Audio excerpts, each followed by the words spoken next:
जाति प्रथा के बीच फंसी एक प्रेम कहानी सुरेश और शिवानी की है।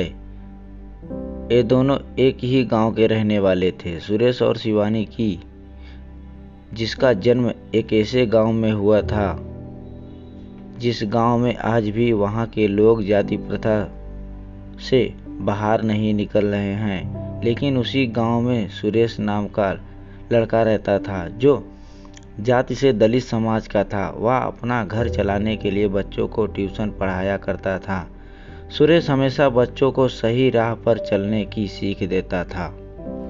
शिवानी भी उसी गांव में रहती थी। वो सुरेश को अक्सर बच्चों को पढ़ाते हुए देखा करती थी। शिवानी के पिता गांव में ही पुजारी थे। शिवानी रोज मंदिर में सुबह पूजा करने जाया करती थी। सुरेश भी मंदिर के रास्ते ही बच्चों को पढ़ाया जाया करता था। अक्सर एक दूसरे को देखकर नजरें झुका लिया करते थे। सुरेश गांव के बच्चों को बरगद के पेड़ के नीचे पढ़ाया करता था। कभी कभी शिवानी भी उसी जगह आती थी। सुरेश शिवानी को मना करता था, उसकी तुम यहाँ मत आया करो, अगर तुम्हारे पिता देख लिया तो तुम्हारे लिए समस्या खड़ी हो जाएगी। अक्सर जाति धर्म के कारण बहसबाजी हुआ करती थी और सुरेश इन लड़ाइयों को झगड़ों से दूर रहता था। सुरेश शिवानी बचपन से जानता था और वह जानता था कि शिवानी बहुत जिद्दी है। सुरेश के मना करने के बाद भी शिवानी उस बरगद के पेड़ के पास आ जाया करती थी। एक दिन गांव के व्यक्ति ने शिवानी को सुरेश से बात करते हुए देख लिया। फिर उसने सारी बात शिवानी के पिता को बता दिया। पिता ने अगले दिन शिवानी से कहा, तुम जल्दी तैयार हो जाओ, तुम्हें देखने वाले लड़के आ रहे हैं। बात सुनकर शिवानी हैरान थी कि अचानक से उसके पिता ये निर्णय कैसे ले लिया। अगले दिन शिवानी उसी बरगद पेड़ के पास जाती है जहां सुरेश बच्चों को पढ़ा रहा होता है। शिवानी ने सुरेश से कहा, पापा मेरे लिए लड़का देख रहे हैं, मेरी शादी होने वाली है। ये तो अच्छी बात है सुरेश, लेकिन मुझे शादी नहीं करनी है, मुझे यहीं रहना है, इसी गाँव में। शिवानी, ऐसा क्यों, क्या है इस गांव में, तुम यहाँ से जाना नहीं चाहती हो? सुरेश, क्योंकि इस गांव में पापा, तुम और शिवानी कहकर शिवानी वहां से चली जाती है। सुरेश समझ चुका था कि शिवानी उसे पसंद करती है। सुरेश के दिल में शिवानी के लिए प्यार था, लेकिन उसे कभी भी अपने दिल की बात शिवानी को नहीं बताया।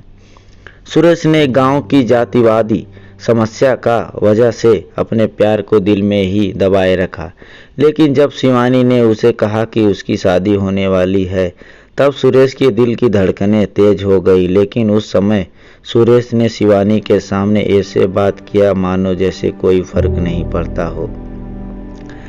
अब दोनों के दिल में एक दूसरे के लिए प्यार था, लेकिन उन्हें समझ में नहीं आ रहा था कि अपने प्यार का इजहार कैसे करे। इधर शिवानी का रिश्ता तय हो गया। अगले ही महीने उसकी शादी होने वाली थी। 2 सप्ताह से सुरेश ने शिवानी को कहीं नहीं देखा। किसी ने बताया कि उसकी रिश्ता तय होने के कारण वह घर से बाहर नहीं निकलती है। सुरेश अब उसी बरगद पेड़ के पास जाकर शिवानी की पुरानी बातों को याद करता। उसे अब कोई रास्ता नहीं दिखाई दे रहा था। अगले सोमवार को शिवरात्रि पूजा थी। सुरेश सुबह से ही मंदिर के पास खड़ा था। उसे उम्मीद थी कि शिवानी मंदिर जरूर आएगी और कुछ देर बाद शिवानी मंदिर आती है। सुरेश तुरंत मंदिर की गेट के पास जाकर खड़ा हो जाता है। शिवानी की नज़र सुरेश पे पड़ती है। वह सुरेश को देखकर मायूस हो जाती है। जब शिवानी पूजा करके मंदिर से बाहर निकलती है, तब सुरेश उसे मिलने का इशारा करता है।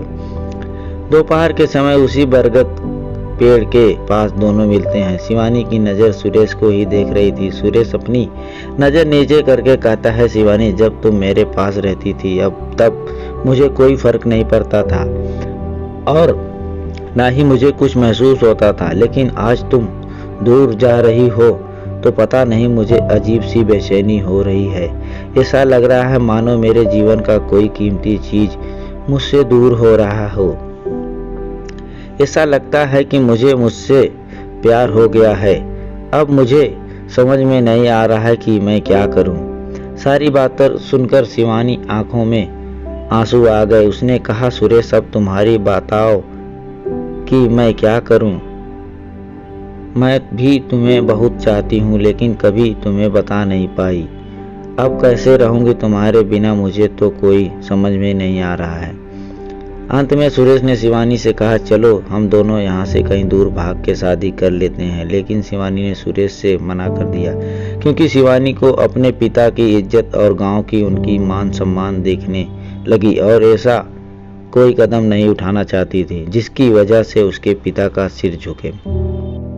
शिवानी ने सुरेश से कहा कि अगर मैं इस गांव से भागती हूँ तो मेरे पिता का क्या होगा, वो तो किसी से नज़र नहीं मिला पाएंगे, इसलिए मैं भागकर शादी नहीं कर सकती।